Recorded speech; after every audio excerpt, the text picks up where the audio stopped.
یہ کہانی عرب کی اس جلتی ہوئی سرزمین سے جنم لیتی ہے جہاں ریت کے جھروں کی طرح انسان کی قسمت بھی سخت تھی، جہاں قبیلہ سب کچھ تھا، عزت سب سے بڑی دولت سمجھی جاتی تھی، اور محبت اگر روایت کے خلاف ہو تو گناہ بن جاتی تھی۔ اسی معاشرے میں ایک حساس دل لڑکا پیدا ہوا جس کا نام قیس بن ملوح تھا، جو بچپن ہی سے عام لڑکوں سے مختلف تھا۔ اس کی آنکھوں میں خواب تھے، لفظوں میں نرمی تھی اور دل میں ایک عجیب سی اداسی تھی۔ وہ تنہائی پسند تھا، شاعری اس کی فطرت تھی اور خاموشی اس کی عادت۔ اسی قبیلے میں ایک لڑکی تھی جس کا نام لیلا تھا، جو حسن میں بے مثال تھی، مگر اس کی خوبصورتی صرف چہرے تک محدود نہیں تھی۔ اس کی خاموشی میں وقار تھا، اس کے لہجے میں سنجیدگی اور آنکھوں میں ایک ایسی گہرائی جو دیکھنے والے کو روک لے۔ قیس اور لیلا ایک ہی مکتب میں پڑھتے تھے، ایک ساتھ بیٹھتے، ایک ساتھ سیکھتے اور بچپن کی معصوم باتوں میں وقت گزار دیتے۔ پہلے یہ تعلق دوستی کا تھا، پھر آہستہ آہستہ یہ دوستی محبت میں بدل گئی، اور قیس کو خبر بھی نہ ہوئی کہ وہ کب لیلا کے خیالوں میں گم ہو گیا۔ اس کی شاعری میں اب ایک ہی نام تھا، لیلا۔ وہ جہاں جاتا لیلا کا ذکر کرتا، وہ جو سوچتا لیلا بن جاتی۔ مگر عرب کے اس سخت معاشرے میں محبت کو چھپانا ضروری تھا، اور قیس نے یہی غلطی کی کہ اس نے اپنی محبت چھپائی نہیں۔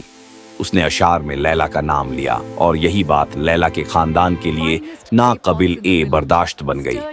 انہوں نے اسے اپنی بے عزتی سمجھا اور قیس کو بدنام کر دیا۔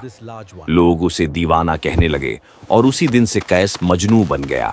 مگر مجنوں کے لیے یہ دیوانگی ذلت نہیں بلکہ اس کی پہچان بن گئی۔ ادھر لیلا پر سخت پہرے بٹھا دیے گئے، اس کی آواز خاموش کر دی گئی، اس کی زندگی قید میں بدل گئی۔ وہ مجنوں کی شاعری سنتی مگر جواب نہیں دے سکتی تھی۔ وقت گزرتا گیا اور قبیلے کی روایت نے اپنا فیصلہ سنا دیا۔ لیلا کی شادی کسی اور سے طے کر دی گئی۔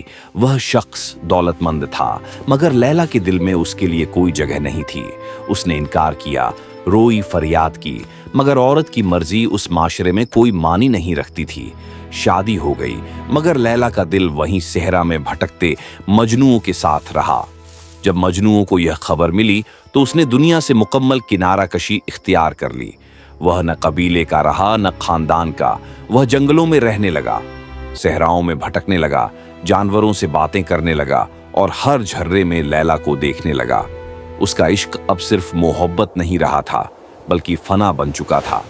وہ کہتا تھا، میں لیلا کو نہیں چاہتا، میں تو خود لیلا ہو چکا ہوں۔ ادھر لیلا بھی اندر ہی اندر ٹوٹتی رہی۔ وہ زندہ تھی مگر مسکراتی لاش بن چکی تھی۔ جدائی نے اس کے جسم کو کمزور اور روح کو زخمی کر دیا۔ آخرکار بیماری نے اسے آ لیا، اور ایک دن وہ وقت آیا جب لیلا کی سانسیں بوجھل ہو گئیں۔ مرتے وقت اس کی زبان پر صرف ایک ہی نام تھا، مجنوں۔ جب یہ خبر مجنوں تک پہنچی تو وہ لیلا کی قبر پر پہنچا۔